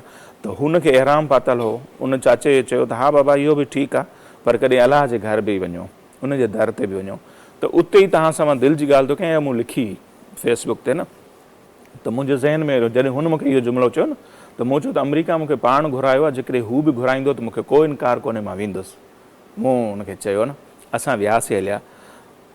बिलीव कंदा हुआ त विदिन ईयर, हिकिड़े साल जे अंदरि अंदरि, अप्रैल 2016 में मां वियो आहियां अमेरिका, ऐं अप्रैल 2017 में मां उमिरे ते वियो आहियां। उहो ई काउंटर हुजे, उहा ई माना इतिहाद एयरलाइन हुजे, उहा ई असांजी दुबई जी कनेक्टिंग फ्लाइट हुजे। दुबई खां पोइ असांखे माना वञिणो हो मके शरीफ़, ऐं उतां दुबई खां असांखे वाशिंगटन DC वियासीं। त हू चवंदा आहिनि त छिक आहे त सिक आहे। त मूंखे लॻे थो उहा जेका मुंहिंजे दिलि मां सदा निकिती त भई जेकॾहिं हू मूंखे घुराए थो त मूंखे को हुन ते उहो न हूंदो। ऐं मूंखे लॻे थो त उहा मुंहिंजी अलाह साईं ॿुधी वरिती विदिन ईयर, साॻियो महीनो, साॻी उहा इतिहाद एयरलाइन, साॻी दुबई जी कनेक्टिंग फ्लाइट, उन्हनि ई काउंटरनि ते बीठो हुजां त मूंखे सॼो उहो सीन रिकॉल पियो थिए। ऐं अलाह ताला नवाज़िश बि कीअं कई, जंहिं चैनल ते मां पहिरियों हुअसि, अच्छा इहो बि हिकिड़ो इतफ़ाक़ हो, उन चैनलनि वारनि छा कयो, उन चैनल सभु जेके उन्हनि जा एम्प्लॉई हुआ उन्हनि जे लाइ हिकिड़ो प्रोग्राम रखियो हुयो, एम्प्लॉइज़ एप्रिशिएशन फेस्टा जे नाले सां न।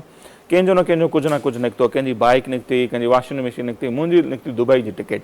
त मूं उन्हनि सां मैनेजमेंट सां ॻाल्हायो, मूं चयो दुबई मुंहिंजी भई घुमी हलां, 2-3 दफ़ा वियो आहियां, मूंखे दुबई सां को इंट्रस्ट कोन्हे। कुझु माण्हुनि जी उमिरि जी बि निकिती, मुंहिंजो तव्हां हिनखे उमिरि में कन्वर्ट कयो। हुननि चयो न, उनजा त पैसा वधीक आहिनि, तव्हांजी त जस्ट रिटर्न टिकट आहे।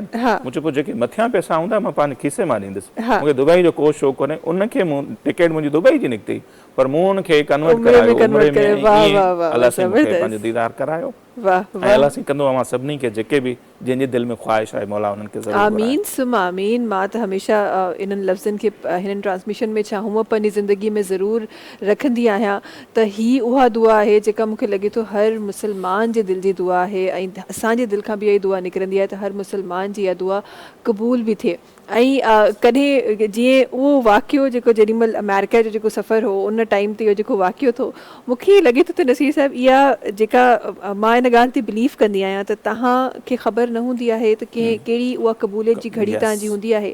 तव्हांजे मुंहिंजी मदर हमेशह इहो सेखारियो आहे त हमेशह पंहिंजा जेके लफ़्ज़ आहिनि, चाहे तव्हां कंहिं जॻह ते बि हुजो, रमज़ान त बेशक बाबरकत महीनो आहे, हिन महीने में जेको तव्हां घुरो था तव्हांखे मिले थो, इन में को शक कोन्हे, अल्हम्दुलिल्लाह। पर मुंहिंजी मदर हमेशह इहो सेखारियो आहे त जेॾी महिल तव्हां ॻाल्हायो था, जंहिं वक़्तु तव्हां ॻाल्हायो था, जंहिं जॻह ते तव्हां ॻाल्हायो था, पंहिंजे लफ़्ज़नि खे सुठो रखो। का ख़बर न हूंदी आहे त कहिड़ो लफ़्ज़ आहे जेको डायरेक्ट अर्श ते वञे पियो, ऐं थी बि सघे थो त उहो ख़ुदा ताला जेको सिनेरियो जेको ठहियो हो, शायदि उहा अमेरिका वञण बि या उन उमिरि जी दावत ॾियणो ई ख़ुदा ताला जी तरफ़ां, कहिड़ी ख़बर त ईअं थियो हुजे। सो रब जा राज़ रब ई ॼाणे थो, पर ख़ुशि नसीब आहिनि उहे जिन खे रब घुराए थो। मां त हमेशह इहो चवंदी आहियां। ऐं जीअं असां पहिरीं बि अर्ज़ु कयो त नसीर साहब वटि वक़्तु इलाही घटि आहे ऐं असांखे ब्रेक ते बि वञिणो आहे, पर छो न प्रोग्राम में वक़्तु घटि आहे, हूं अला कंदो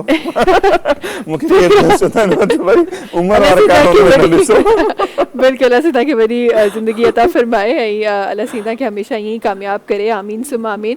पर जी ब्रेक ते वञण खां पहिरीं मां चाहियां थी त नसीर साहिबु हिकु ॿी नाज़ शरीफ़ जेका आहे उहा असां शामिल कयूं ताकी उहा तव्हां ताईं बि पहुचे, पोइ त तव्हां पंहिंजे जर्नलिज़म वारे रंग में वेंदो। पर हीउ रंग जेको हींअर नसीर, हा हीउ शानदार ऐं नसीर गोपांग ते जेसि ताईं इहो रंग आहे, मां चाहियां थी हिनखे मज़ीद रंगीन कयां।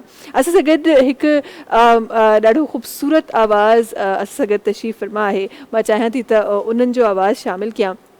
असां गॾु नंढड़ा जनाब हाफ़िज़ मोहम्मद ज़ैनुल आबिदीन साहिबु आहिनि जेके असां सां गॾु तशरीफ़ फ़रमा आहिनि। ऐं माशाअल्लाह सां जॾहिं बि पाण पढ़ंदा आहिनि, एॾो ख़ूबसूरत अंदाज़ में पढ़ंदा आहिनि, एॾी ख़ूबसूरत आवाज़ में पढ़ंदा आहिनि। सभिनी खां पहिरीं त महिरबानी ज़ैनुल आबिदीन साहिबु तव्हांजी असां ताईं पहुचण जे लाइ, असां ताईं तशरीफ़ खणण जे लाइ, असांजी ट्रांसमिशन में शामिलु थियण जे लाइ। चाहींदमि त तव्हां पंहिंजो ख़ूबसूरत आवाज़ असांजी ट्रांसमिशन में रखो। बिस्मिल्लाह रहमान रहीम।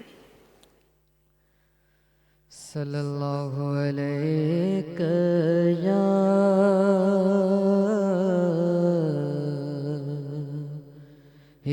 رسول اللہ وسلم علیک یا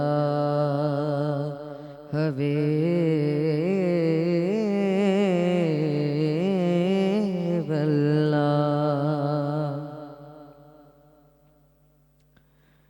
مولا مدینو دکھار پوئے بھلے مار لہن ہو جاگا اکھینے جا لہن منجھارا دل نے جا اللہ اللہ اللہ اللہ اللہ اللہ اللہ اللہ او پانی عرب شریف جو او پرور سب کھے پیار پوئے بھلے مار لہن ہو جاگا اکھینے جا لہن منجارا دل نے جا اللہ اللہ اللہ اللہ اللہ اللہ اللہ اللہ ٹکھڑی سی رسم رجی او احمد جام کار پوئے بھلے مار لہن ہو جاگا اکھینے جا لہن منجارا دل نے جا اللہ اللہ اللہ اللہ اللہ اللہ اللہ اللہ ادیوں شاغ لطیف چین بھٹ جو گھوٹ لطیف چین ادیوں شاغ لطیف چین بھٹ جو گھوٹ لطیف چین اور عربیم غاڑو دکھار پوئے بھلے مار لہن ہو جاگا اکھینے جا لہن منجارا دل نے جا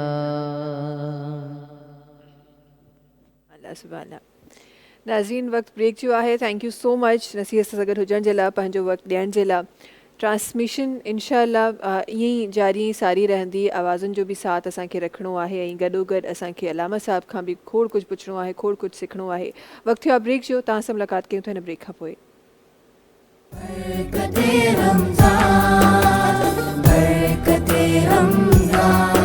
अल्लाह जा एहसान जंहिं ॾिनो रमज़ान अल्लाह जा एहसान जंहिं ॾिनो रमज़ान बरकते रमज़ान बरकते रमज़ान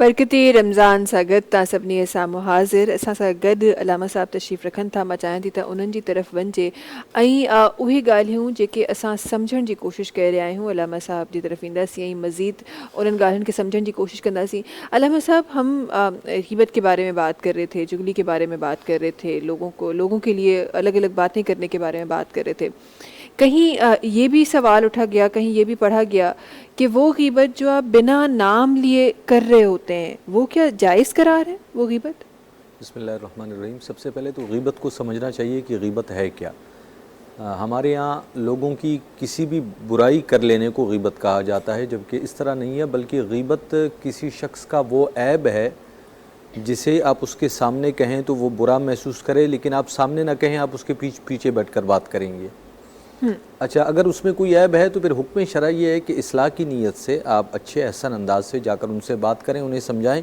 یہ بہتر طریقہ ہے۔ سمجھانے کے بجائے اگر آپ یہ کرتے ہیں کہ ان کی پیٹھ پیچھے کہیں بیٹھ کر ان کی عزت نفس کو اچالتے ہیں تو اسے پھر شریعت مطہرہ نے غیبت کہا، لیکن یہ اس وقت ہے جب اس بندے کے اندر وہ خامی یا عیب ہو۔ صحیح، اگر نہ ہو اور اس کی طرف کوئی بات منسوب کر دی جائے تو پھر وہ تہمت ہے۔ تہمت ہے، بالکل ٹھیک ہے، ہمارے ہاں غیبت کے ساتھ ساتھ کثرت سے تہمتیں لگائی جاتی ہیں، اس بندے کے وہم و گمان میں جو بات نہیں ہوتی اسے بھی اس کے سر توپ کر لگا دیا جاتا ہے۔ اب وہ بات آ گئی کہ بغیر نام لیے شریعت مطہرہ نے گفتگو کرنے کے بھی کچھ آداب بتائے ہیں۔ حدیث طیبہ کے اندر ہے فَلْيَقُلْ خَيْرًا أَوْ لِيَصْمُتْ، یا تو آپ خیر اور اچھی گفتگو کریں یا پھر خاموش رہیں۔ اگر کسی کا نام لیے بغیر اس کے کسی وصف کو ذکر کر کے سامنے والوں کو نصیحت کرنی مقصود ہو، جس طرح ہمارے ہاں مثال کے لیے بہت سارے لوگوں کا ذکر کر دیا جاتا ہے کہ دیکھیں بعض لوگ اس طرح کرتے ہیں، اگر تم بھی اس طرح کرو گے تو اس کی یہ خرابی ہوگی، اس لیے تم نہ کرو۔ اگر اصلاح کی نیت سے اس طرح کی گفتگو کرنی ہو پھر تو ٹھیک ہے، لیکن اگر فضول لایانی گفتگو کرنی ہو یا اس سے کوئی برائی مقصود ہو تو پھر کسی بھی طرح کی ایسی گفتگو کی شریعت مطہرہ میں اجازت نہیں دیتی۔ صحیح، جب بھی گفتگو کریں اچھی خیر والی گفتگو ہو، بری اور بے حیائی والی باتوں سے ویسے شریعت مطہرہ روکتی ہے۔ ٹھیک ہے۔ اچھا، کیونکہ ہم رمضان المبارک کا مہینہ ہے اور ہم الحمدللہ سب روزے سے ہیں، اگر روزے میں یہ عمل کیا جائے تو کیا روزہ اس سے ٹوٹتا ہے، روزہ مکروہ ہوتا ہے؟ اس کے بارے میں کیا فرمائیں گے آپ؟ غیبت کے حوالے سے جی، سب سے پہلے تو وہ حدیث طیبہ جو ہوتی کہ جو جھوٹ غیبت چغلی کو نہیں چھوڑتا تو اس کو روزے کا پھر ثواب نہیں ہے، اللہ کو اس کے بھوکے پیاسے رہنے کی حاجت نہیں ہے، بلکہ اس نے بس اپنے آپ کو مشقت میں ڈالا، ثواب سے تو وہ محروم رہا۔ اب جہاں تک مکروہ کرنے کی باتیں ہیں یا روزہ ٹوٹنے کی، تو روزہ اس سے ٹوٹے گا تو نہیں، لیکن حالت روزہ میں چونکہ شریعت کی نظر میں یہ کام ناپسندیدہ ہیں تو اس سے روزہ مکروہ ضرور ہوگا۔ روزے کی حالت میں اگر یہ کام کرتا ہے تو پھر اس کا روزہ شریعت کی نظر میں بالکل صحیح اور درست نہیں ہے کہ جس پر وہ کامل اجر و ثواب کا مستحق ہو۔ اس نے حالت روزہ میں کچھ ایسا کام کیا جس سے اس کے روزے کی ثواب میں کمی ہوئی تو یہ مکروہ ہے بلا شبہ، اور ایسے کام سے بچنا چاہیے۔ اچھا، اسپیسیفکلی علامہ صاحب روزے کی حالت میں ذرا سا جاننا چاہتی ہوں اور ہمارے ان تمام لوگوں تک پہنچانا چاہتی ہوں، کبھی کبھی لوگ نہ چاہتے ہوئے بھی ایسے عمل کر جاتے ہیں، بعد میں اس میں پھر وہ پچھتاتے بھی ہیں، لیکن وہ چاہتے نہیں ہیں لیکن ہو جاتا ہے۔ کافی لوگ ایسے کہتے ہیں ہم نہیں کرنا چاہتے لیکن ہو جاتا ہے، ان کے لیے ایسے عمل سے بچنے کے لیے کیا فرمائیں گے آپ؟ سب سے پہلے تو انسان اپنی غلطیوں سے سیکھتا ہے، جب ایک دفعہ ہم سے ہو جائے اور ہم اس پر عند اللہ توبہ کر لیں، اگر کسی کا حق ہم نے ضائع کیا ہے اس سے معافی مانگ لیں۔ اگر ہم توبہ کر لیتے ہیں اور معافی مانگ لیتے ہیں تو دوسری دفعہ کرنے میں ضرور ہم احتیاط کریں گے، پھر ہم بار بار غلطی نہیں کریں گے۔ لیکن ہمارے ہاں ہوتا یہ ہے کہ غلطی ہو گئی، پھر پچھتاوا بھی ہوا لیکن ہم نے اس کا ازالہ نہیں کیا، اور پھر 2-4 دن بعد پھر وہی کیفیت ہو گئی، پھر ہم نے غلطی کی، پھر پچھتاوا ہوا۔ لیکن اگر وہ اللہ کے حقوق کو ضائع کیا تھا تو توبہ بھی نہیں کی، بندے کا حق تھا تو اس سے معافی بھی نہیں مانگی، اس کے حقوق معاف بھی نہیں کروائے، تو پھر اس سے جب سزا کا خوف نہ ہو تو جرم بڑھتا رہتا ہے۔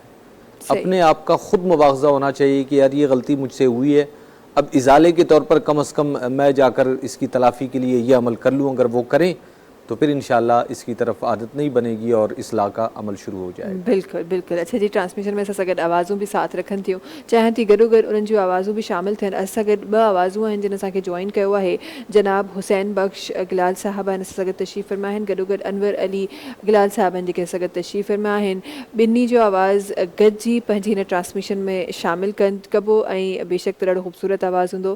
بسم اللہ الرحمن الرحیم۔ صلی اللہ علیہ یا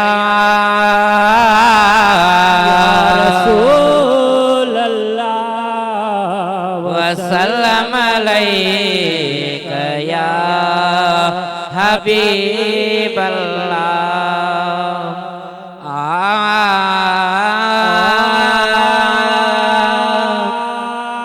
یا رب سائیں تجھا تھوڑا، یا رب سائیں तो जा थोरा सगदर क्यों थई सगदर क्यों थई सरवरे आलम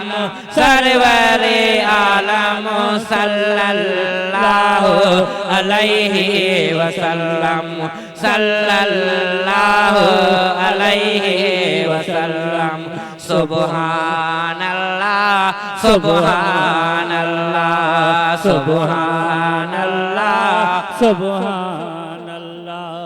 अल्लाह ज़िक्र ज़िबाते ॿियो न असांखे ज़िक्र ज़िबाते ॿियो न असांखे आहे साईं क़यामत ताईं आहे साईं क़यामत ताईं विरद है दम दम विरद है दम दम सल्लल्लाहु अलैहि वसल्लम सल्लल्लाहु अलैहि वसल्लम सुब्हानल्लाह सुब्हानल्लाह सुब्हानल्लाह सुब्हानल्लाह।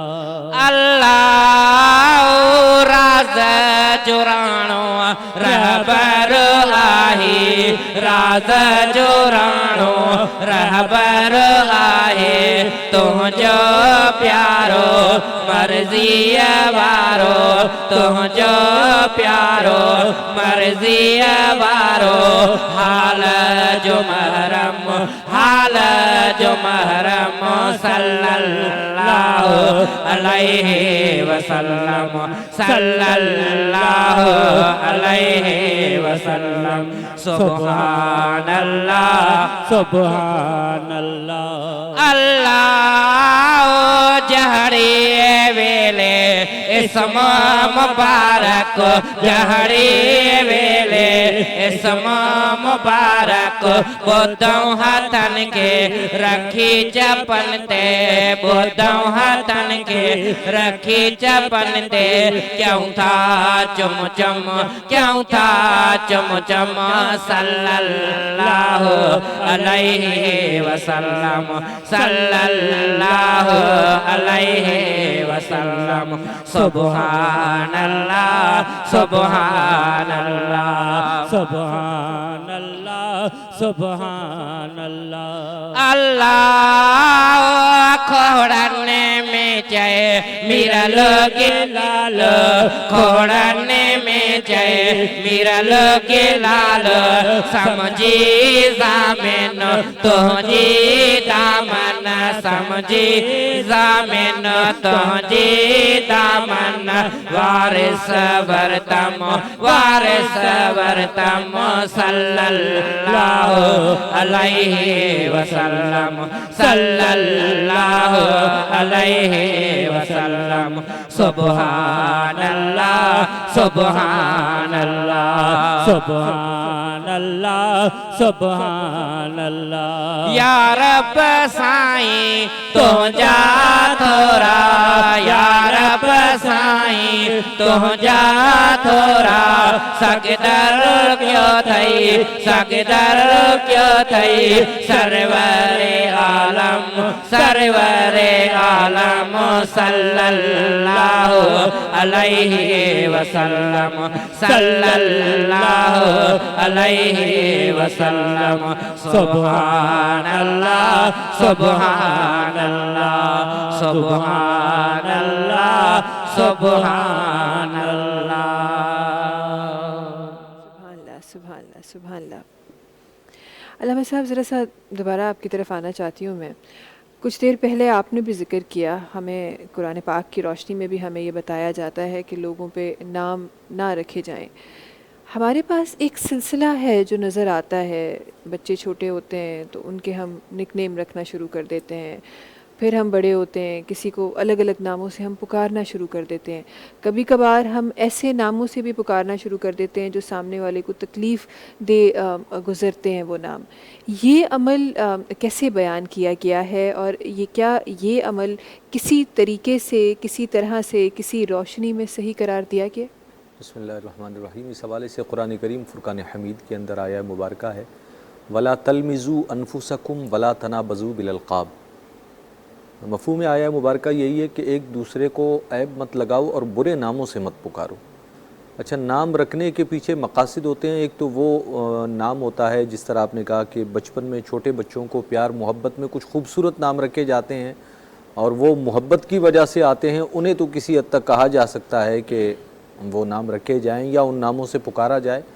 لیکن جس طرح ہمارے معاشرے میں ایک روش بن گئی ہے لوگوں کو اذیت دینے کے لیے، تکلیف دینے کے لیے، کسی پر کوئی نام رکھ دیا جاتا ہے، وہ چاہے نہ چاہے پھر اسے اسی نام سے بلایا جاتا ہے، یہ جانتے ہوئے بھی کہ اسے اس سے تکلیف پہنچ رہی ہے. پہلے اسے تکلیف پہنچائی جاتی ہے، اگر کبھی وہ ناراضگی کا اظہار کر دے تو کہہ دیا جاتا ہے ہم تو مذاق کرتے ہیں یار، یہ ہمارا مذاق ہے. تو شریعت مطہرہ اس قسم کے مذاق کی بالکل اجازت نہیں دیتی. اور قرآن کریم فرقان حمید نے نصوص کے اندر اس بات سے جب منع کر دیا ہے کہ برے ناموں سے نہ پکارا جائے، تو اولاً تو کسی غلط نام سے پکارنا ویسے ہی ناجائز ہے، اور پھر کسی مومن کا دل دکانا یہ تو شریعت مطہرہ میں انتہائی سخت اور برا عمل ہے. اس سے بہت سختی سے روکا گیا ہے. آپ کسی کے ساتھ اچھائی بلائی اور خیر کا معاملہ کر سکتے ہیں تو کریں، اگر نہیں کر سکتے تو کم از کم کسی کو تکلیف نہ دیں. یہاں پر ایک بات اگر میں کر دوں، وقت کم نہ ہو. حدیث طیبہ کے اندر رحمت دو عالم صلی اللہ علیہ وسلم سے سوال کیا گیا ایک ایسی خاتون کے بارے میں کہ جو بہت زیادہ نیک اعمال کرنے والی ہے، جیسے صدقات، خیرات یا نماز روزوں کا کثرت سے اہتمام. لیکن پھر کہا گیا کہ یا رسول اللہ صلی اللہ علیہ وسلم ان کی زبان ایسی ہے کہ ان کے آس پاس کے لوگ، ان کے پڑوسی ان سے تکلیف میں رہتے ہیں. تو آقا دو عالم صلی اللہ علیہ وسلم نے فرمایا کہ ایسے انسان کے لیے جہنم ہے. اس کے مقابلے میں ایک اور شخص کا ذکر کیا گیا کہ کثرت نہیں ہے عبادات کی، مشکل سے اپنے فرائض ادا کر لیتے ہیں اور بس اپنی ضروریات جو شریعت نے فرض کی ہیں حکام ان پر عمل کر لیتے ہیں. لیکن ایک بات ہے کہ لوگ ان سے بڑے خوش ہیں، کسی کو ان سے تکلیف نہیں ہے، جس کے ساتھ وہ جس قدر ممکن ہوتا ہے بلائی کا معاملہ کر لیتے ہیں. تو آقا دو عالم صلی اللہ علیہ وسلم نے فرمایا کہ ایسے شخص کے لیے جنت. اور ویسے بھی حدیث طیبہ ہے کہ المسلم من سلم المسلمون من لسانہ و یدہ. کامل مسلمان، کامل مومن وہ ہے کہ جس کے ہاتھ اور زبان سے دوسرا مسلمان محفوظ رہے. ہاتھ کا زخم تو کہتے ہیں بھر جاتا ہے، لیکن زبان کا زخم وہ بھرتا نہیں ہے. تو اس لیے کسی کی دل آزاری بالکل نہیں کرنی چاہیے، خاص کر ایسے ناموں کے ساتھ، ایسے القابات کے ساتھ جس سے انہیں تکلیف پہنچتی ہو. بلکہ میں ذاتی طور پر یہ کہتا ہوں کہ بجائے کوئی برا نام رکھنے کے اگر آپ کسی کو کوئی خوبصورت لفظ کہیں نا، وہ پریشانی میں بھی خوش ہو جائے گا. تو کیوں نہ آپ اس کا دل خوش کر دیں. ہمارے ایک دوست ہیں، وہ اکثر جس سے بھی ملتے ہیں اپنے دوستوں میں، وہ کہتے ہیں ماشاءاللہ آج آپ بہت پیارے لگ رہے ہیں. یہ ایک جملہ ہوتا ہے ان کا تقیہ کلام ہے. سامنے والے کو پتا ہوتا ہے میں کیسا لگ رہا ہوں، لیکن یہ جملہ سن کر جیسے تھوڑی دیر کے لیے اگلا بندہ خوش ہو جاتا ہے. میں سمجھتا ہوں ان کا یہ عمل بھی اللہ کی بارگاہ میں مقبول ہوگا کہ کسی مومن کے دل کو راحت پہنچانا، خوش کرنا، یہ بھی ایک نیک عمل ہے. تو برائی کے بجائے اچھائی کو اختیار کیا. اور آپ تو جملہ فرما رہے تھے، بڑی اچھی بات ہے اگر ہم جملہ بول جائیں. ورنہ میں نے تو کسی جگہ یہ پڑھا تھا کہ آپ کسی کو مسکرا کے ہی ویلکم کر دینا، تو یہ بھی ایک بہت ہی اچھے آداب میں آتا ہے اور دین میں اس چیز کو پسند کیا جاتا ہے. بلکہ اسے صدقہ کہا گیا. مومن بھائی سے خندہ پیشانی سے مسکرا کر ملنا، یہ ایک مومن کی طرف سے دوسرے مومن کے لیے صدقہ ہے، صدقے کا ثواب ملے گا. واہ جی، سبحان اللہ. بہت شکریہ علامہ صاحب آپ کا ہمارے ساتھ ہونے کے لیے. جلدی سا بریک کی طرف ہلوں تھا ناظرین. ٹرانسمیشن یہیں جاری ہے، کچھ آوازوں آہن جے پنجی ٹرانسمیشن میں انشاءاللہ سجائندہ سی. وقت ہے بریک جو تہاں سے ملاقات کیوں تھا نے بریک کھا پوئے. برکتے رمضان، برکتے رمضان. اللہ جا احسان جہ ڈنو رمضان. اللہ جا احسان جہ ڈنو رمضان. برکتے رمضان، برکتے رمضان. برکت رمضان سگت تا سبنی سامو ایک دفعہ بیہر حاضر خوبصورت ٹرانسمیشن میں خوبصورت آوازوں پہ ساتھ رکھن تھیوں. چاہاں تھی کافی دیر کا ایک آواز ہے جکا سگت تشریف فرما ہے. جی ماں پہری بھی انہن تے ونن کھا پہری ماں پہری بھی یہ چاہو تو نہ صرف آواز خوبصورت اسن پر خوبصورتی سا ڈف ودائیں دیو ہیں. ایسا اگر تشریف رکھن تھیوں علیزہ نور صاحبہ ہیں جگہ تشریف رکھن تھیوں انہن کی گزارش کرنم تو پان پنجی خوبصورت آواز آئی پنجو ہی جکو فن اتھن ڈف وڈائن جو او اسانی ٹرانسمیشن میں رکھن. بسم اللہ الرحمن الرحیم. بسم اللہ بسم اللہ. اللهم صل على سيدنا ومولانا محمد اللهم صل على سيدنا ومولانا محمد وعلى آله وصحبه وبارك وسلم اللهم صل على سيدنا ومولانا محمد نبیوں کے نبی امیلا کبھی کون کے والی میں ہوں تیرا سوالی میں ہوں تیرا سوالی آقا تیرا سوالی مولا تیرا سوالی رے آقا تیرا سوالی میں ہوں تیرا سوالی آقا تیرا سوالی مولا تیرا سوالی رے آقا تیرا سوالی میں ہوں تیرا سوالی سرکار مدینے میں بلا کیوں نہیں لیتے سرکار مدینے میں بلا کیوں نہیں لیتے کملی میں مجھے اپنے چھپا کیوں نہیں لیتے کملی میں مجھے اپنے چھپا کیوں نہیں لیتے میں آؤں مدینے میری اوقات نہیں ہے میں آؤں مدینے میری اوقات نہیں ہے سرکار بلا لے تو بڑی بات نہیں ہے میں ہوں تیرا سوالی آقا تیرا سوالی مولا تیرا سوالی رے آقا تیرا سوالی میں ہوں تیرا سوالی برسوں ہوئے طیبہ میں بلایا نہیں اب تک برسوں ہوئے طیبہ میں بلایا نہیں اب تک تو کیا صبر مگر صبر بھی کب تک اب تک تو کیا صبر مگر صبر بھی کب تک یا رب ہے مقدر میں اگر آپ زیارہ یا رب ہے مقدر میں اگر آپ زیارہ پہنچا دے مدینہ مجھے رمضان میں آقا میں ہوں تیرا سوالی آقا تیرا سوالی مولا تیرا سوالی رے آقا تیرا سوالی میں ہوں تیرا سوالی یوسف کو حسن مصر کا بازار چاہیے یوسف کو حسن مصر کا بازار چاہیے موسیٰ کو طور کا انوار چاہیے موسیٰ کو طور کا انوار چاہیے حضرت خلیل کو گلزار چاہیے حضرت خلیل کو گلزار چاہیے ہم کو تو کملی والے کا دیدار چاہیے میں ہوں تیرا سوالی آقا تیرا سوالی مولا تیرا سوالی رے آقا تیرا سوالی میں ہوں تیرا سوالی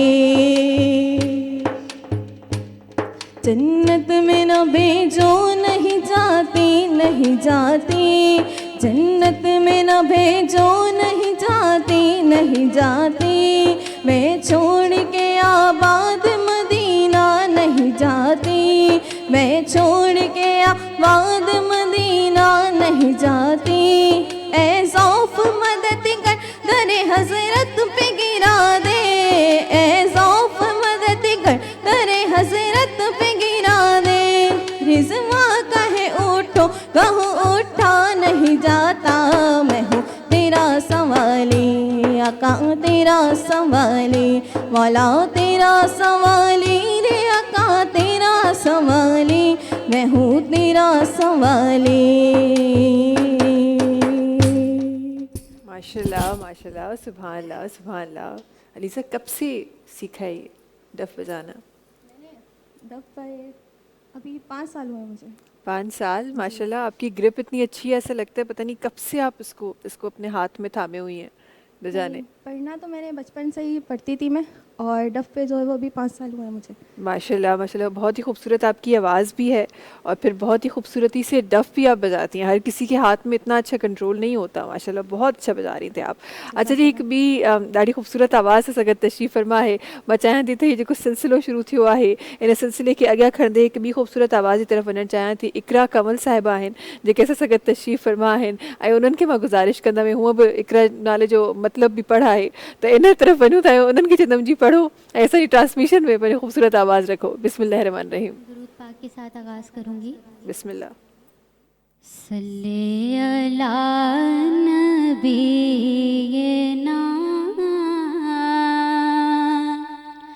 सल्ले अला मुहम्मदिन सल्ले अला शफीना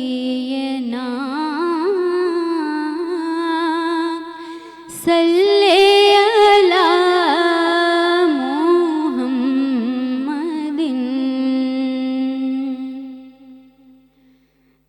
मंगते खाली हाथ न लौटे, मंगते खाली हाथ न लौटे, कितनी मिली खैरात न पूछो, उनका करम फिर उनका करम है, उनका करम फिर उनका करम है, उनके करम की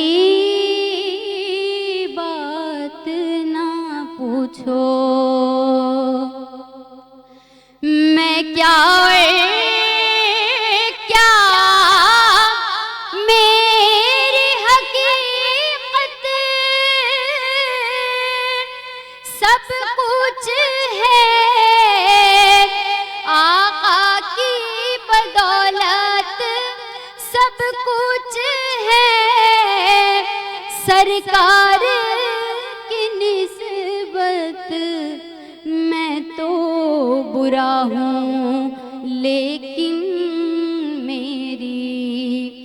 मैं तो बुरा हूँ, लेकिन मेरी लाज है किसके हाथ ना पूछो, उनका करम फिर उनका करम है, उनके करम की बात ना पूछो। और हाल अगर कुछ अपना सुनाया, उनके करम का शिकवा होगा, उनके करम का शिकवा होगा। मैं अपने हालात में खुश हूँ, मैं अपने हालात में खुश हूँ, मुझसे मेरे हालात ना पूछो, उनका करम फिर उनका करम है, उनके करम की बात ना पूछो। माशाल्लाह माशाल्लाह माशाल्लाह, सुभान अल्लाह सुभान अल्लाह। बहुत ही खूबसूरत आवाज़, बहुत ही खूबसूरत आवाज़, माशाल्लाह माशाल्लाह। ऐं हूअं बि जॾहिं जब करम की बात होती है तो फिर ऐसा ही है, उनका करम तो फिर उनका करम है, बात ही ना पूछो, वाकई ऐसा ही है। और कभी कभार तो ऐसा आपको, एक तो वो होता है कि आप मांगते हैं और आपको मिलता है, कभी कभार तो बिन मांगे भी इतना मिल जाता है कि इंसान समझ नहीं पाता।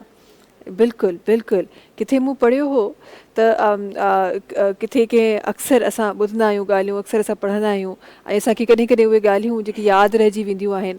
कुझु ॻाल्हियूं जेके मां पंहिंजी ज़िंदगी में पाण बि अप्लाई कंदी आहियां, जॾहिं बि मां घबराइण लॻंदी आहियां त ज़रूरु मां उन्हनि ॻाल्हियुनि खे यादि कंदी आहियां, ज़रूरु पंहिंजो पाण पंहिंजे लफ़्ज़नि में उन्हनि ॻाल्हियुनि खे मां रिपीट कंदी आहियां। किथे मूं पढ़ियो त चाहे दुनिया जा केतिरा माण्हू, सॼी दुनिया तव्हांखे कुझु ॾियण जे पोयां लॻी वञे, कुझु तव्हांखे ॾियण जे पोयां लॻी वञे, तव्हांखे तेसि ताईं नथो मिली सघे जेसि ताईं रब न चाहे। ऐं चाहे दुनिया सॼी तव्हांखे को नुक़सानु पहुचाइण जे पोयां लॻी वञे, पर तेसि ताईं नथो करे सघे केरु कुझु जेसि ताईं रब न चाहे। सो रब ते यकीन कुझु अहिड़ो ई हूंदो आहे ऐं हीउ उहो यकीन आहे जेको साम्हूं कुझु तव्हांखे न बि नज़र अचे, तव्हांखे लॻे इहा शइ इम्पॉसिबल आहे, थी नथी सघे, इहो कीअं थो थी सघे, मां त फलां फलां यूनिवर्सिटी में कीअं थो पढ़ी सघां, मां फलां फलां जॉब कीअं थो करे सघां, फलां माण्हू ॾांहुं कीअं थो वञी सघां। पर ईअं अहिड़ा ज़रिया थींदा आहिनि, अहिड़ा मौक़ा तव्हांखे मिलंदा आहिनि जो तव्हां पाण सम्झी न सघंदा आहियो, रस्तो पंहिंजो पाण ई ठहियो वेंदो आहे। ख़बर न पवंदी किथां कॉल्स अचणु शुरू थी वेंदियूं आहिनि, ख़बर न पवंदी किथां कमु थियणु शुरू थी वेंदा आहिनि, बशर्ते त उहो यकीन जंहिंजो ज़िक्र बार बार मुंहिंजे दीन में बि आहे, बशर्ते त तव्हांजो उहो यकीन पुख़्तो हुजे, उहो यकीन पको हुजे, उहो यकीन ख़ुदा ताला ते हुजे, उहो यकीन रसूल ख़ुदा सल्लल्लाहु अलैहि वसल्लम ते हुजे। अॻियां वधां थी ऐं असां सां गॾु ॿियूं बि खोड़ सारियूं आवाज़ूं आहिनि जेके हिन वक़्तु तशरीफ़ फरमा आहिनि, असां सां गॾु तशरीफ़ रखनि था जनाब राशिद कियानी साहब आहिनि जेके तशरीफ़ रखनि था। जनाब खे गुज़ारिश कंदासीं त पंहिंजी ख़ूबसूरत आवाज़ यानी ख़ूबसूरत ट्रांसमिशन में सजाइनि। बिस्मिल्लाह रहमान रहीम। इश्क़ नबी मेरे दिल में भी समा जाना, ऐ इश्क़ नबी मेरे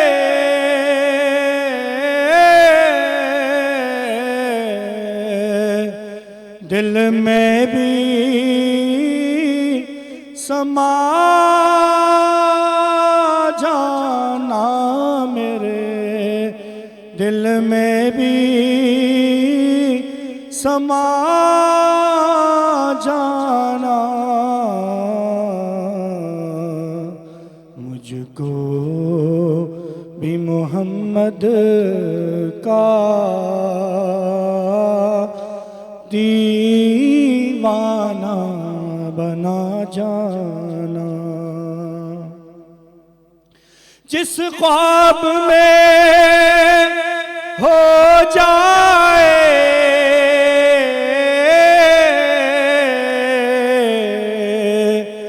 दीदार नबी हासिल, जिस ख्वाब में हो जाए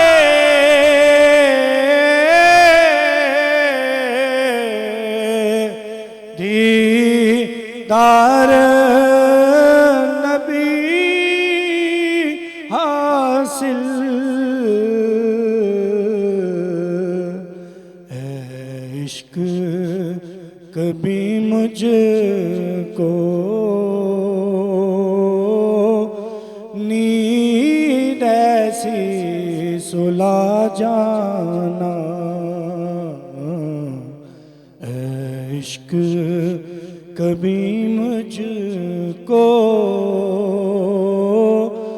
नींद ऐसी सुला जाना।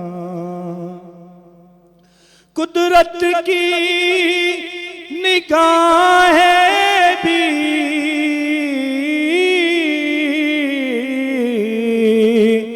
जिस चेहरे को तकती थी,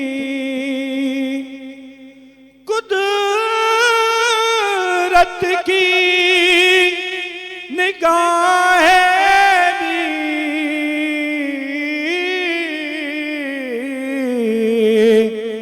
जिस चेहरे को तकती थी उस चेहरा अनवर का दीदार करा जाना, उस चेहरा अनवर का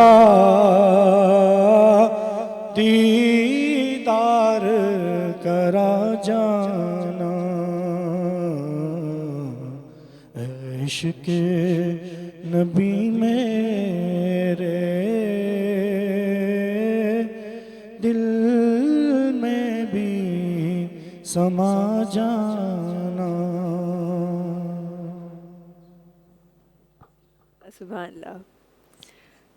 इंसान ॾाढो ख़ुश नसीब हूंदो आहे उहो जंहिंखे अहिड़ियूं महफ़िलूं नसीब थींदियूं आहिनि ऐं वरी ख़ुशनसीब उहे ॾिसण वारा बि हूंदा आहिनि जेके वक़्तु कढी अहिड़ी महफ़िलनि खे न सिर्फ़ु ॾिसंदा आहिनि, ॿुधंदा आहिनि, सम्झंदा आहिनि ऐं उन मां तमामु उहो सवाबु हासिलु कंदा आहिनि जेको हिननि महफ़िलुनि जे थ्रू असां तव्हां गॾिजी मिली उन सवाबु हासिलु करण जी कोशिशि करे रहिया आहियूं। जल्दी सां हिकु ॿिए नातख़्वा जी तरफ़ मां वञणु चाहियां थी, वक़्तु इलाही घटि आहे असां वटि। फ़रीद नक्शबंदीअ सां सगत तशरीफ़ फ़रमा आहिनि, उन्हनि जी तरफ़ मां वेंदसि। ऐं नाज़रीन, तव्हां सां अलविदा चवण जो बि वक़्तु अची वियो आहे। ख़बर न पवंदी आहे ट्रांसमिशन कीअं हलंदी वेंदी आहे, कीअं हलंदी वेंदी आहे।